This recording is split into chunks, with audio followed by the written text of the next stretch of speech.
I still remember the moment my own son pushed me, and in that instant, everything I believed about love, family, and sacrifice shattered. I was not just hurt, I was erased, replaced, and quietly pushed out of the life I built with my own hands. But what they did not realize was this: walking away was not my end. It was the beginning of something they never saw coming. Before we dive into today's story, take a moment to share where you're tuning in from. We love seeing how our stories connect people from all around the world. Your comments and thoughts bring this community to life, and we're so grateful to have you on this journey with us. If you haven't already, don't forget to subscribe and turn on notifications so you never miss a new story. Now, grab a cozy seat, maybe a cup of coffee or tea, and prepare yourself for a tale that will captivate your heart from beginning to end. Let's begin. My name is Margaret Collins. I am 68 years old, and until recently, I believed I understood exactly what my life had become. It was quiet, predictable, and built around the kind of solitude that comes not from loneliness, but from survival. I lived in a wooden house by a lake in Minnesota, a place my husband and I had spent years building together. Every beam, every window frame, every creaking step in the hallway held a memory of his hands and mine working side by side. After he passed, the house became more than shelter. It became proof that I had lived a full life. I kept it running the way we always had, rising early each morning to open my small crafts business from the sunroom. I sold handmade quilts, carved ornaments, and small painted keepsakes. It was not much, but it was enough. Enough to keep me grounded, enough to remind me that I was still capable. My son, Daniel, had once been the center of everything I worked for. I raised him with the belief that he would have opportunities his father never did.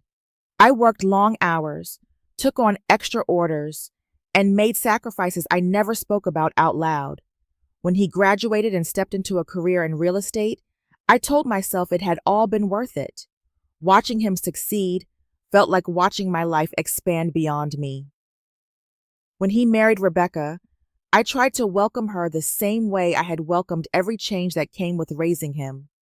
She was confident, well-spoken, and carried herself with a kind of sharp awareness that made people listen.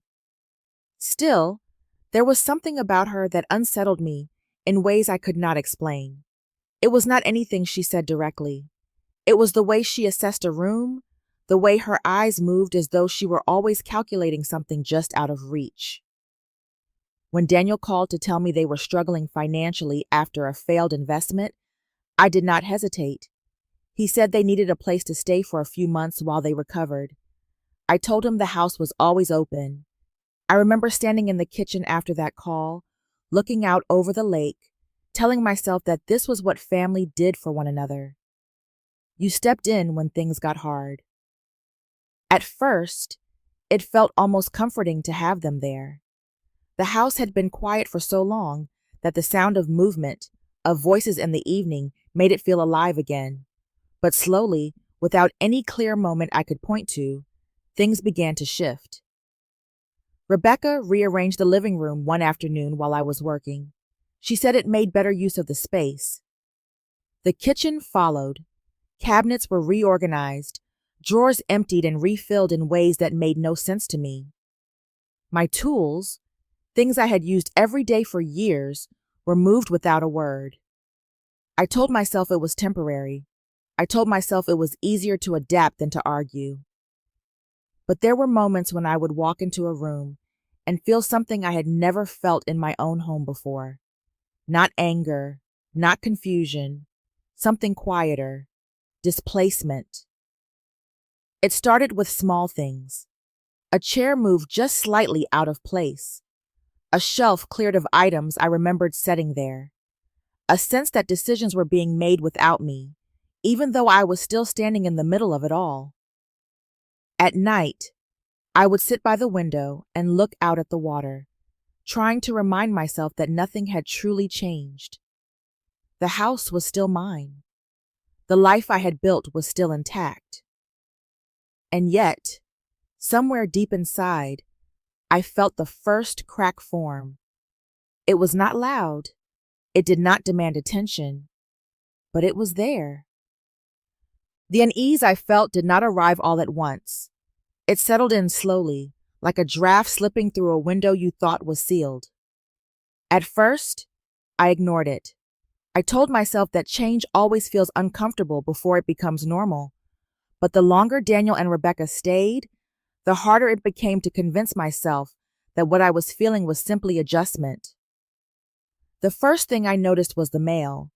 There were envelopes addressed to me that I did not recognize, utility bills that seemed higher than usual, statements from accounts I did not remember opening, notices with formal language that made my chest tighten.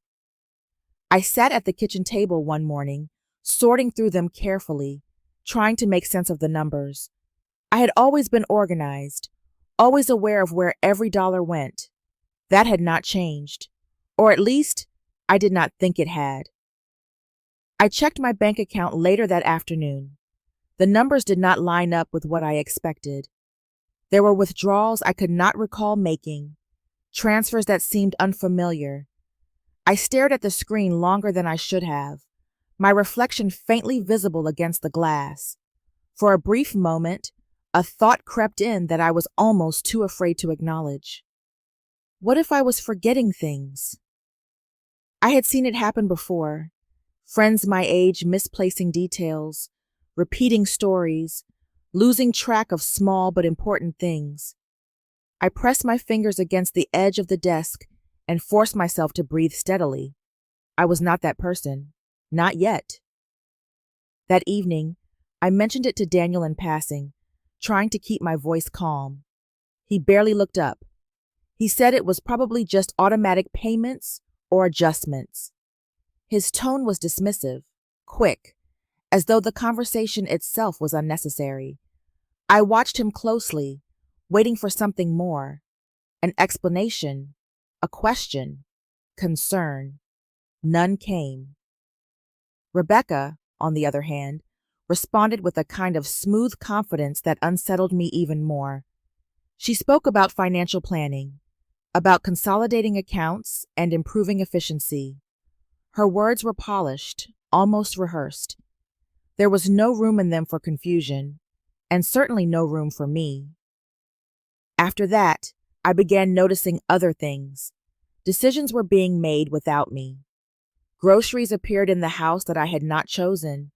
Furniture shifted again, not drastically, but enough that I would hesitate when walking through a room. It was subtle, almost deliberate in how easily it could be dismissed. But the pattern was there.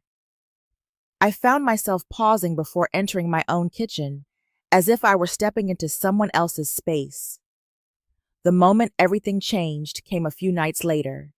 Daniel asked me to sit down with him after dinner.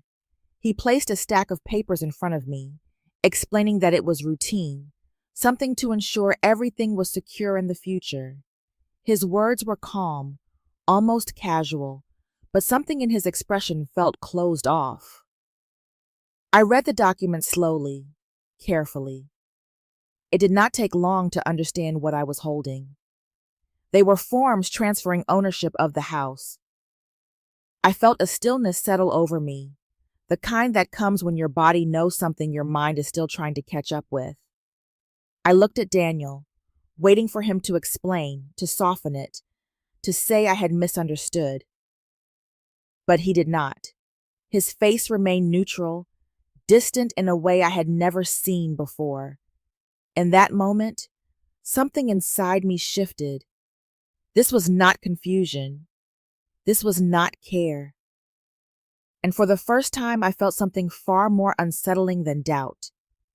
I felt the quiet beginning of fear. I did not sleep that night. The papers Daniel had placed in front of me stayed on the kitchen table long after he and Rebecca had gone upstairs. I sat there in the dim light, reading them again and again, as if repetition might change what they said. Each line was clear, deliberate, impossible to misunderstand. By the time the sky outside began to lighten, I realized I had been holding on to a version of my son that no longer existed. Still, I needed proof, not for anyone else, but for myself. The next morning, I gathered everything I could find: bank statements, letters, notices I had set aside without fully understanding. I spread them across the table in careful rows, the way I used to organize orders for my shop. Patterns began to emerge almost immediately. Transfers that did not belong to me, payments connected to accounts I had never opened, dates that aligned too perfectly with moments when Daniel had insisted on helping me manage things. Then I found it.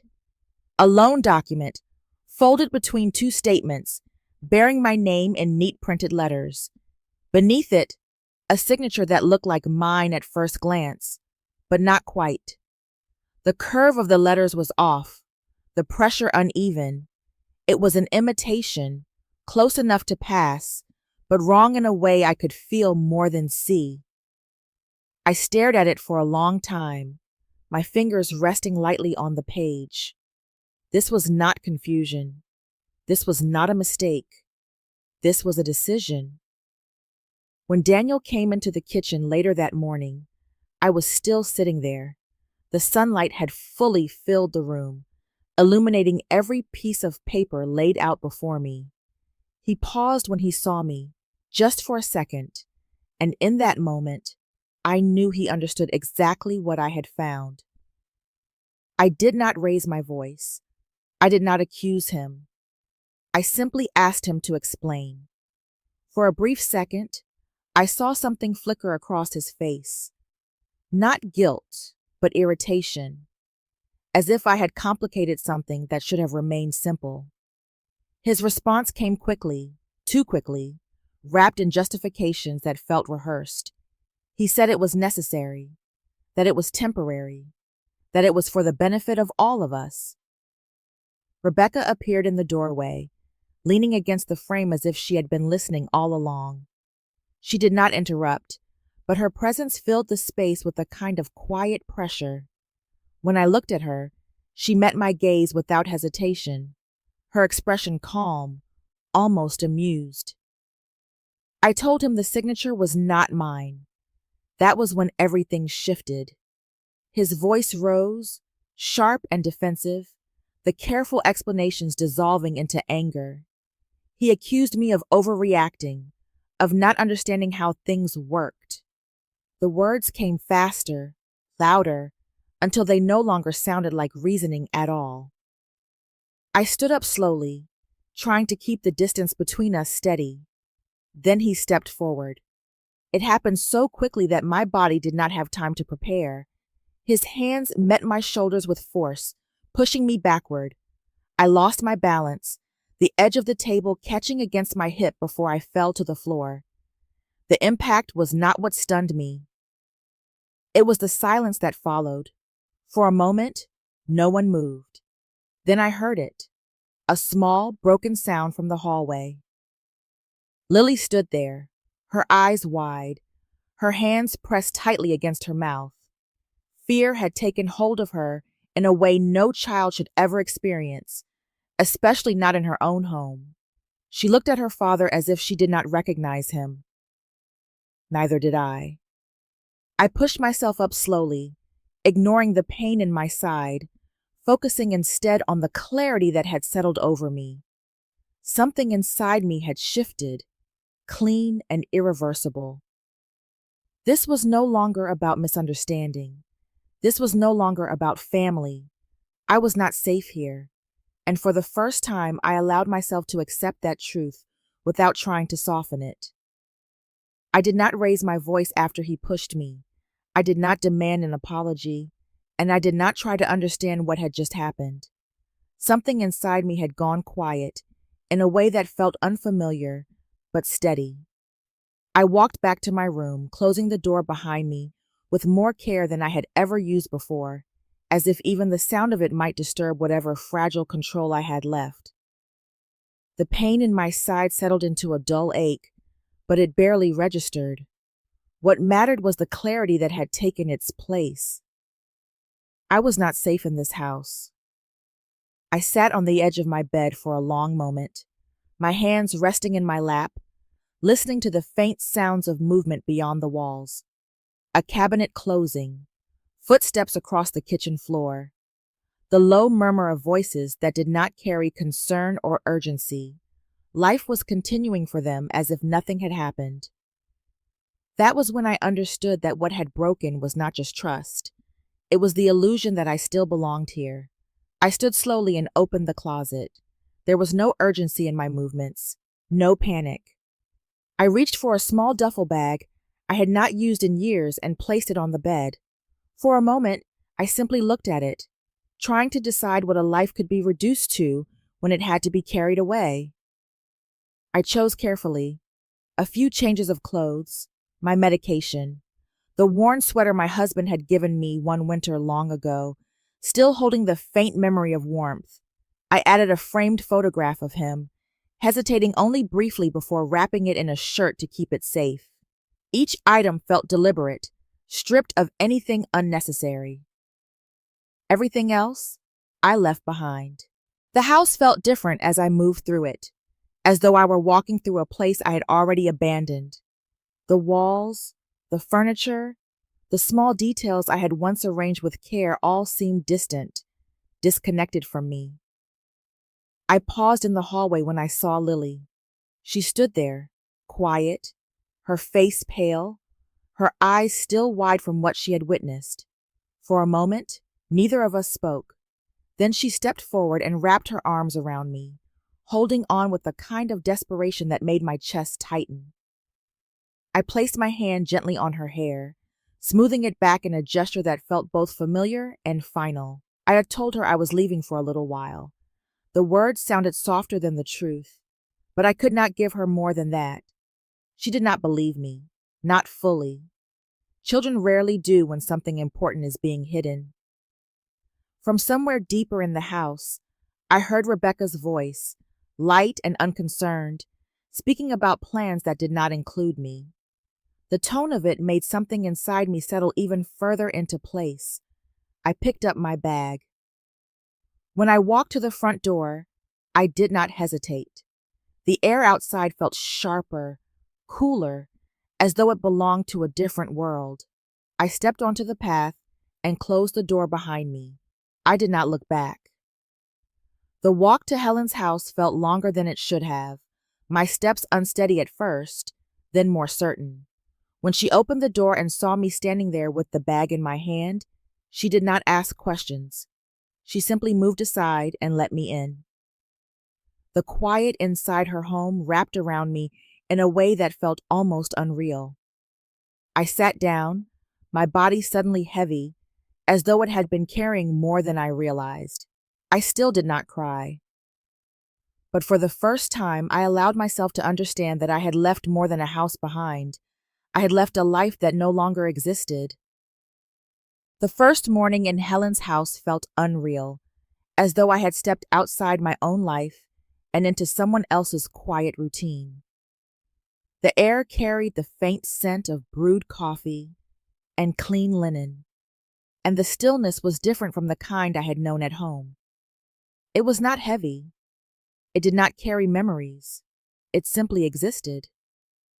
I moved carefully through the small guest room, my body still stiff from the fall, my mind slower than usual, as though it needed time to catch up with everything that had already happened. Helen did not ask me questions. She brought me breakfast, set it down gently, and left me alone with it. I appreciated that more than I could explain. The hours passed without shape. I found myself sitting by the window, watching the trees shift in the wind, trying to anchor myself in something steady. My thoughts returned again and again to the same moments.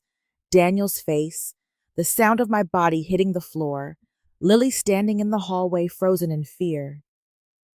I told myself not to dwell on it, but silence has a way of amplifying what you try to avoid.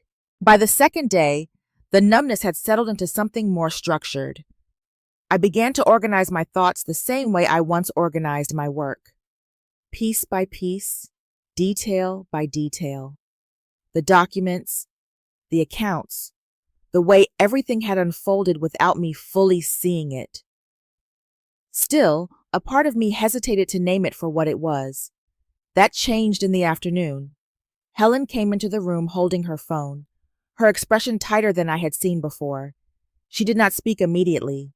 Instead, she handed it to me, her eyes watching my face as if she already knew what I was about to see. The screen lit up with an image of my house. At first, it did not register.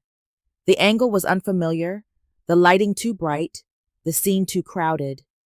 Then the details began to fall into place.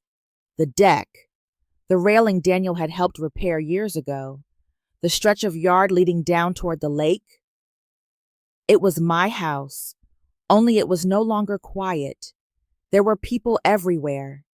Tables set up across the yard, covered with food and drinks, strings of lights hanging between trees, movement and laughter captured in a frozen frame that felt almost unreal. I scrolled without thinking. Another image, then another. Music equipment set up near the back, coolers filled with bottles, strangers standing where I used to sit in the evenings, where I used to watch the water settle into darkness. Then the video began. The sound came first, loud and layered, voices overlapping with music that did not belong in that space. The camera moved through the crowd before settling on Rebecca.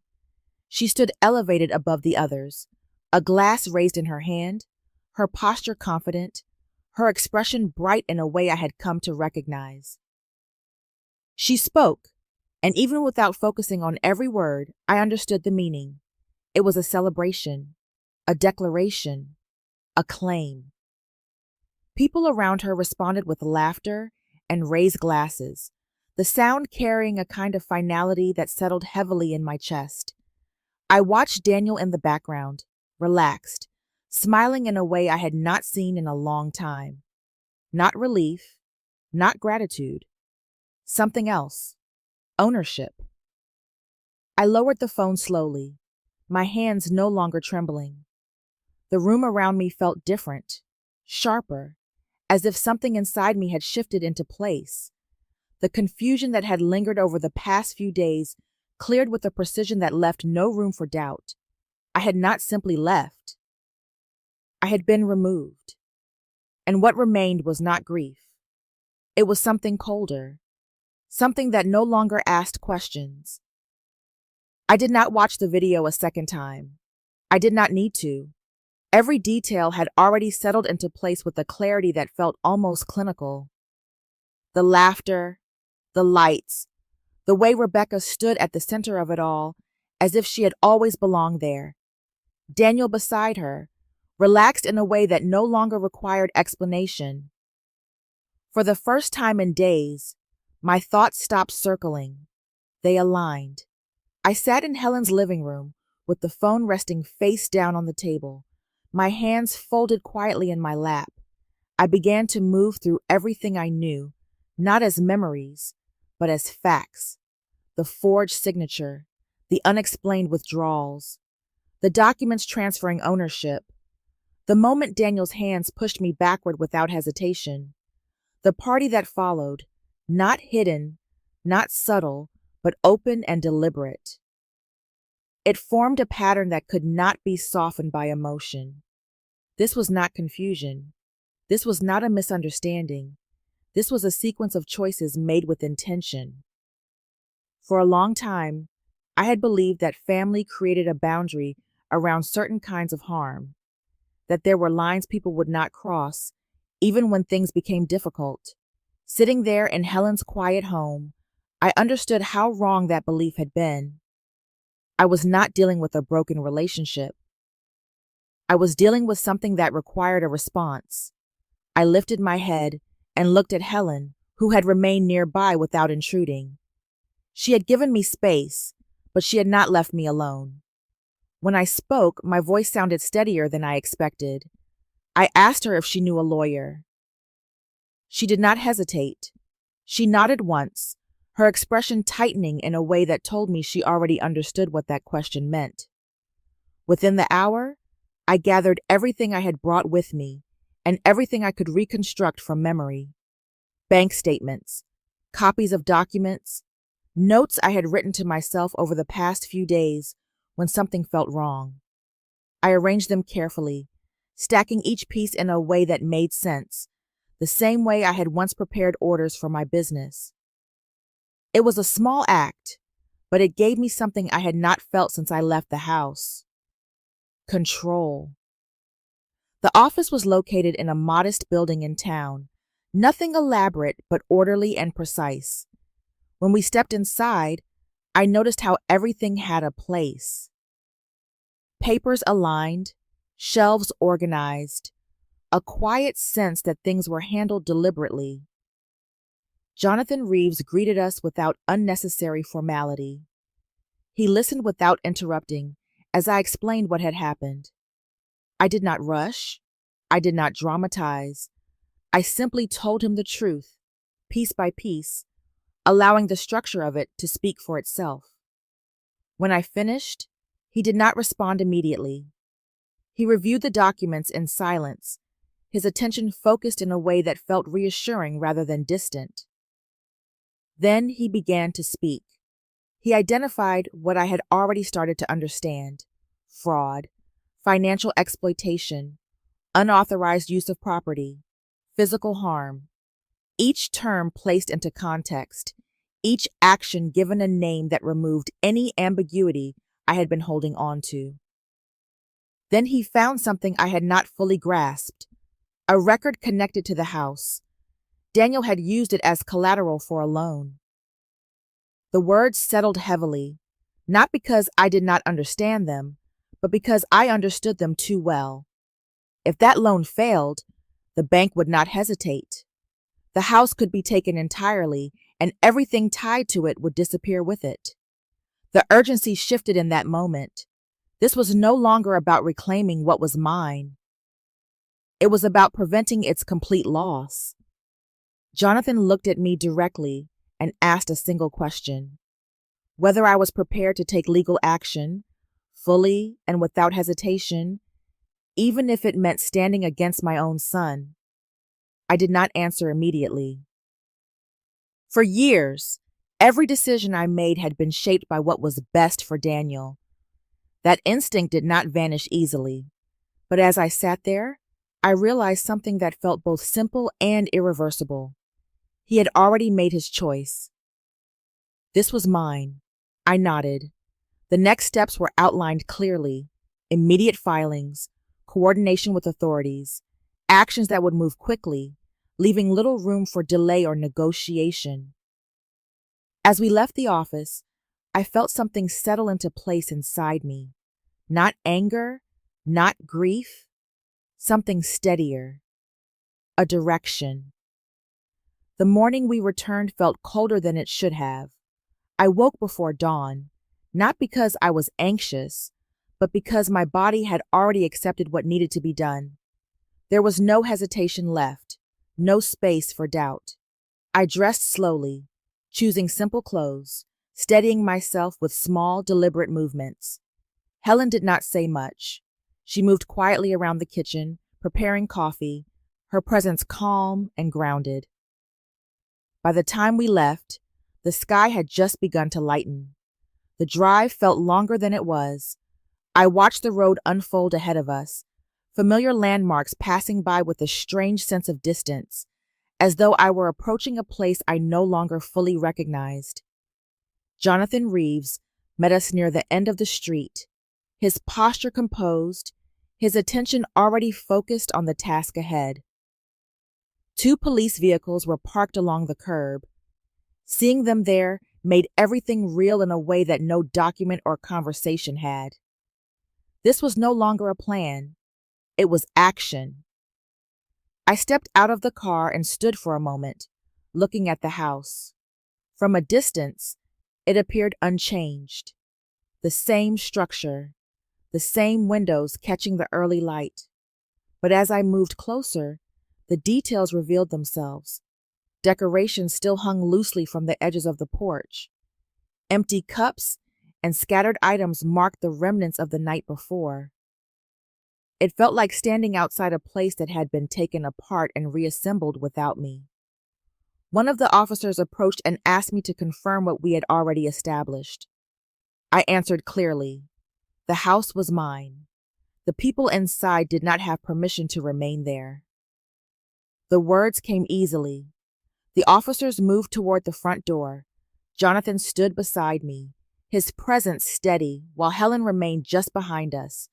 The moment stretched, quiet but charged, as the first knock sounded against the door. It took a few seconds before it opened.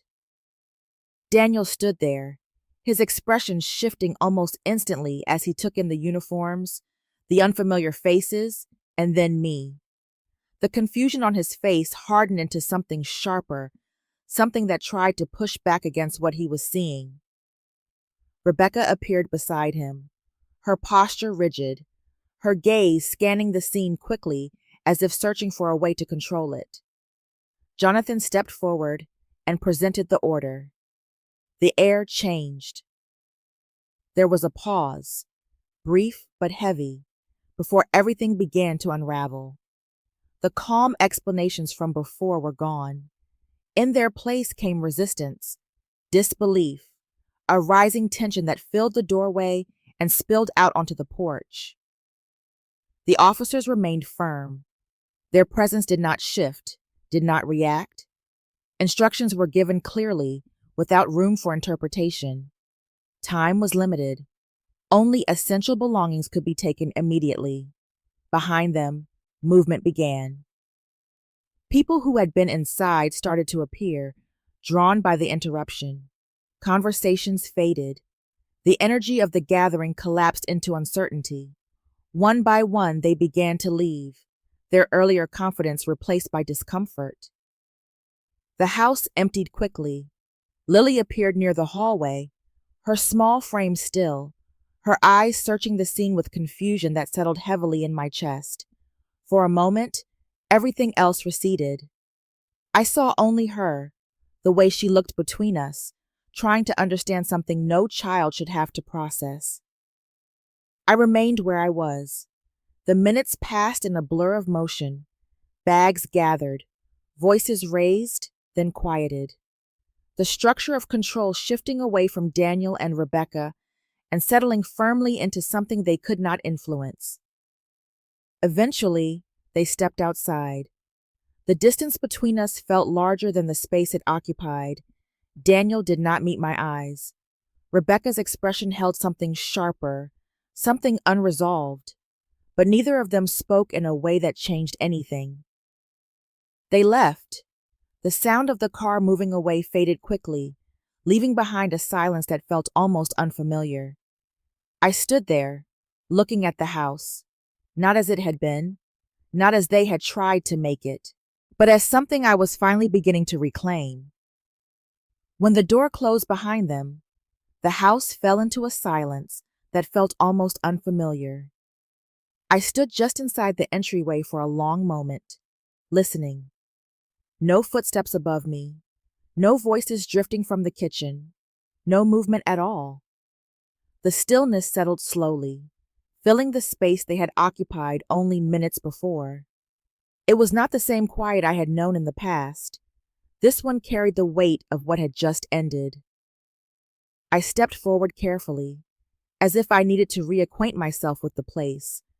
The signs of the party remained everywhere, cups scattered across the floor, half-empty bottles left on tables, decorations hanging loosely from walls and railings.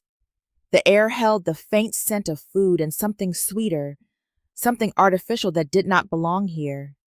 I moved through it slowly, taking in each detail without rushing to change it.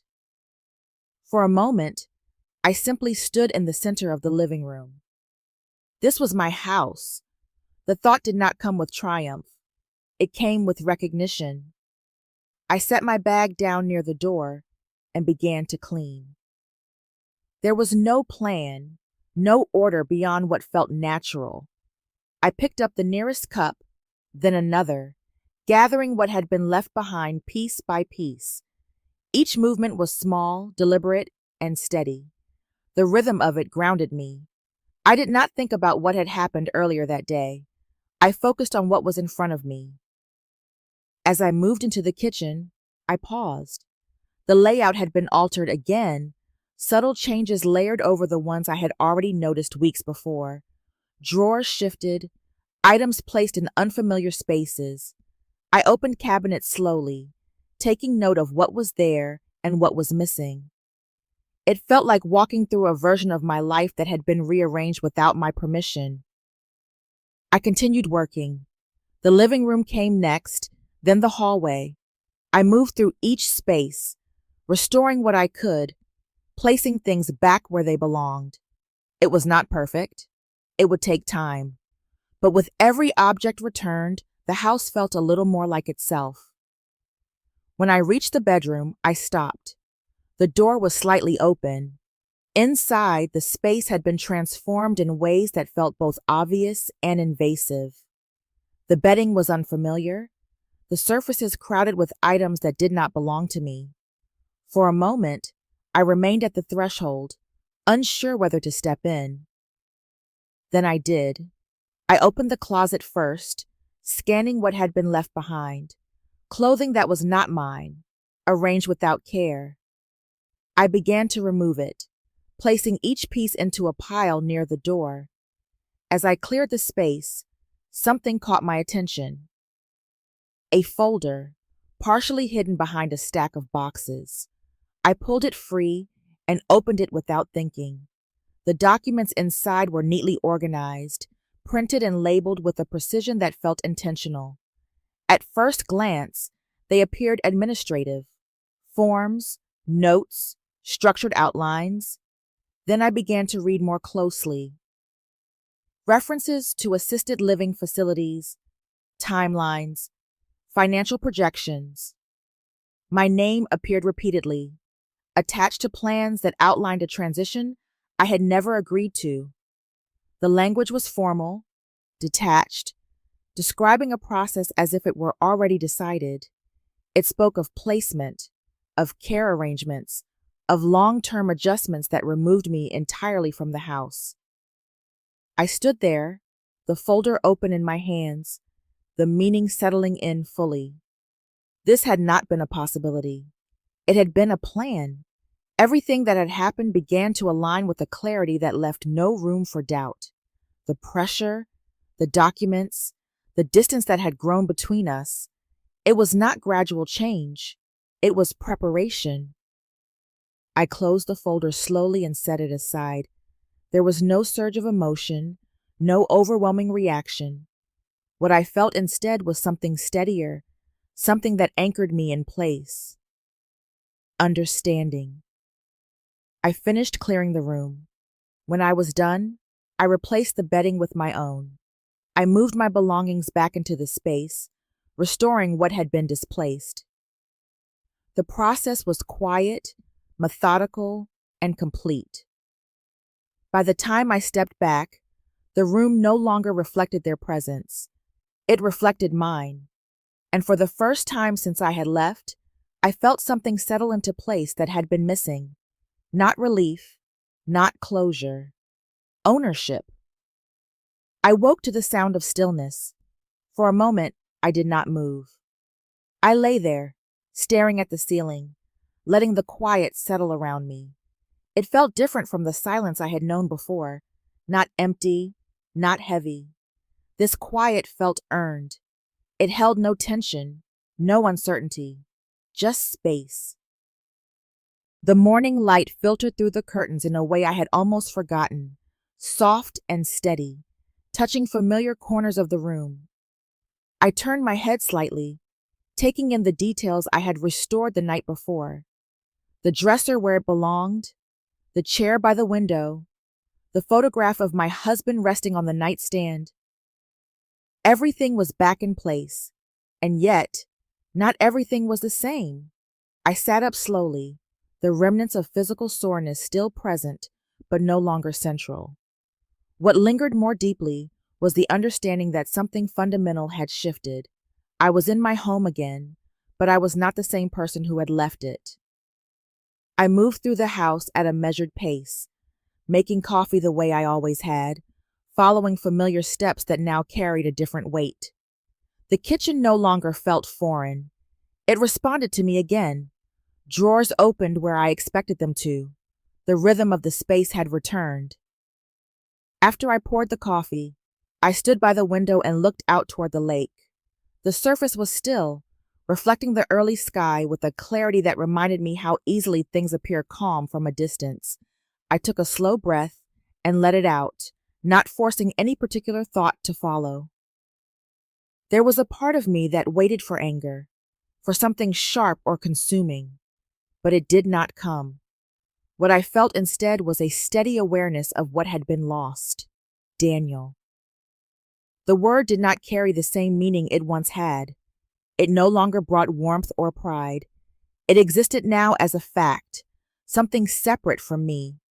I had spent years defining myself in relation to him, measuring my choices against what I believed would help him, protect him, support him. That connection had not disappeared overnight. But it had changed. I accepted that without trying to reshape it into something it was not. The practical tasks came next. I called to have the locks changed. I gathered the documents I had found and secured them carefully. Jonathan had already begun outlining the next steps, and I knew there would be hearings, paperwork, and time ahead that would require patience. I was prepared for that. My thoughts drifted briefly to Lily. I wondered how she was processing everything, how much she understood, what she had been told. The image of her standing in the hallway returned, and with it came a quiet resolve. Whatever happened next, I would not disappear from her life without trying to remain present in whatever way I could. I finished my coffee and set the cup down. The house was quiet again, but this time it felt complete. I had lost something I could not replace, but I had not lost myself. And that, I realized, was what remained. I sat by the window that morning, the lake stretching out in front of me like it always had, unchanged by everything that had happened inside these walls. The water moved slowly, catching the light in quiet patterns that felt steady, almost indifferent to the turmoil I had just lived through. For a long time, I believed that love meant endurance, that if you gave enough, if you stayed patient, if you made yourself smaller when necessary, things would eventually return to balance. I carried that belief through years of sacrifice, through loss, through the long stretch of raising a child alone. It became part of how I understood myself. Now, sitting there in the stillness, I saw it differently. There had been signs I chose not to see, moments when something felt wrong, when a decision was made without me, when a tone shifted just enough to leave a trace of discomfort behind. I told myself it was temporary. I told myself it was easier to adjust than to confront. What I did not understand then was that silence does not preserve peace. It only delays the moment when truth becomes unavoidable. I did not hate Daniel. That surprised me more than anything else. The anger had passed through me quickly, replaced by something quieter. I saw him now as he was, not as the boy I had raised or the future I had imagined for him. That clarity came without softness, but also without bitterness. It was simply acceptance. Rebecca no longer confused me either. I did not search for reasons or excuses. Some people move through the world with a different set of priorities, and understanding that did not require me to justify it. What mattered was what I had learned. I was not defined only by what I had given to others. I was not required to disappear so that someone else could take my place, and I was not too late to choose differently. My thoughts drifted briefly to Lily, to the quiet way she had held on to me, and I allowed myself a small measure of hope, not expectation, not certainty, but the possibility that something honest could remain. The lake outside remained calm, and for the first time in a long while, so was I. In the end, Life has a quiet way of revealing truths we often try to ignore. Love, when given without boundaries, can slowly turn into something that erases us instead of fulfilling us. Strength is not always loud or visible. Sometimes it is found in the decision to step away, to protect what remains of ourselves when everything else feels uncertain. There comes a moment when we must choose between holding on to what once was and accepting what is. And in that acceptance, there is a different kind of freedom, one that does not depend on others, but grows from within. It is never too late to reclaim dignity, to rebuild peace, and to stand firmly in one's own worth. Thank you for being here and sharing this journey. If this story resonated with you, feel free to leave your thoughts in the comments, and do not forget to follow and subscribe for more stories like this.